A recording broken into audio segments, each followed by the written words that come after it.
The converse of this is this flexible, a word that we usually like, a word that is generally complimentary. You say of people, well, they have a flexible approach to things.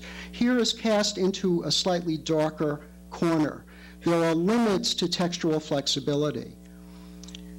And in Vichy, what happened was, it's a long story, which I report in a book that I wrote about the practice of law during the period of Vichy. French lawyers were asked to accept racist laws, meaning laws against the Jews, in 1940, that were promulgated by their own government, that completely violated all of the traditions of professional understanding that they had had since 1789. There was anti-Semitism in France in good measure.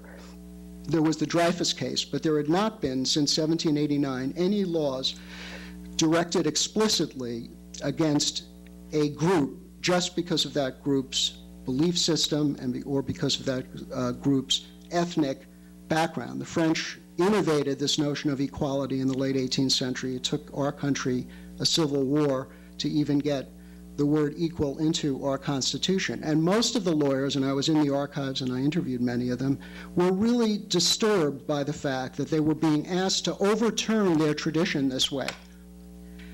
They got help from the French Catholic tradition of flexible hermeneutics. And this is not just a super position that I'm imposing on things that happen, but there was an episode in which Marshal Pétain, the leader of Vichy, maybe because he was 84 years old, saw that he might meet his maker, asked his emissary in the Vatican, a lawyer named Léon Bérard, to find out during the summer of 1941 if the Vatican had anything against these racist anti-Semitic laws that his government had already propounded in huge numbers, without much German pressure, by the way. That's a separate part of the story. The French were doing it to themselves, and they were doing it to the Jews their own way. And Pétain asked his emissary to take a couple of weeks in the summer of 1941 to find out, well, does the Pope care? Does the Vatican care about our anti-Semitic laws? And Bérard interviewed people on very high levels, and he writes back to Pétain in September of 1941, a 15-page letter, which I saw, and which most historians of the period know about.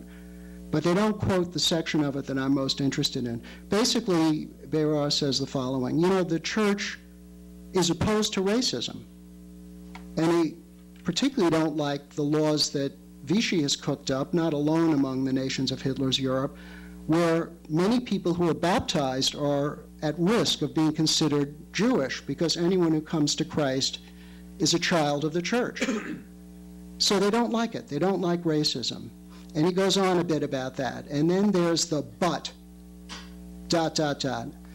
I'm told, Bérard reports to Pétain, that the church has for a long time made a distinction between the thesis, that is, the moral and religious position that they stick to very firmly. In this case, the church is opposed to racism, and what they call in their doctrine the antithesis, the antithesis, which means, yes, but in this particular application, how does the aversion to racism play out?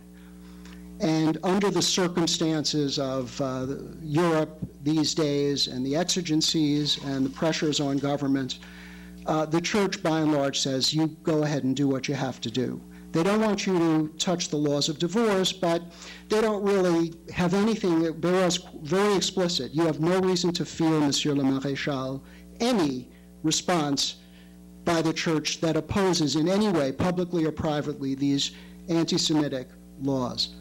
This is a part of the record of Vichy.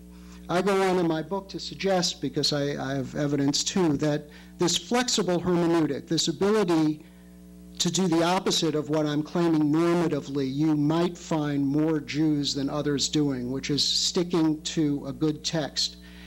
The Old Testament, the Jewish Bible, in the case of Vichy, the Rights of Man from 1789, texts that were still extant. Nobody had rescinded those texts during Vichy, and lawyers still spoke that language.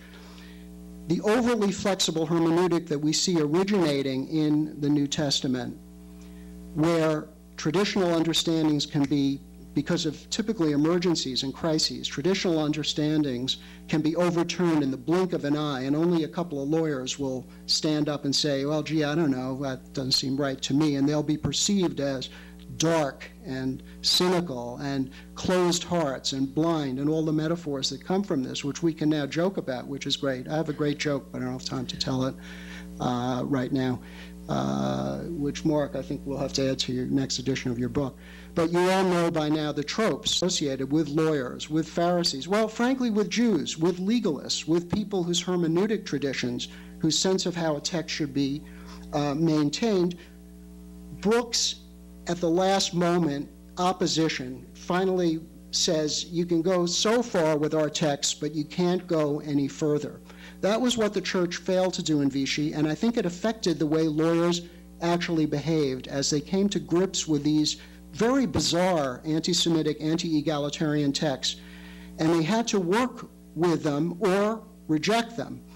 And because they were not intransigent, they were not in the tradition of the so-called Pharisees and lawyers, very sadly, they worked with the text, and the outcomes for France are still being worked through today, to some extent by American lawyers, like myself, like you'll hear Stu Eisenstadt tomorrow. Last little thing about intransigence, a bad word, versus flexibility, a good word, and how sometimes intransigence makes sense.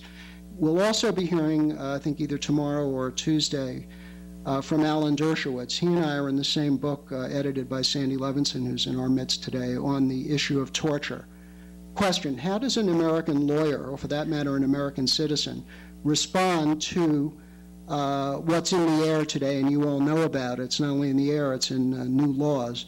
Interrogation techniques that stretch our traditional sense of, just to put it correctly, right and wrong about the issue of torture, that permit interrogation techniques which, although people say we're still against torture, seem to run right up into that particular area.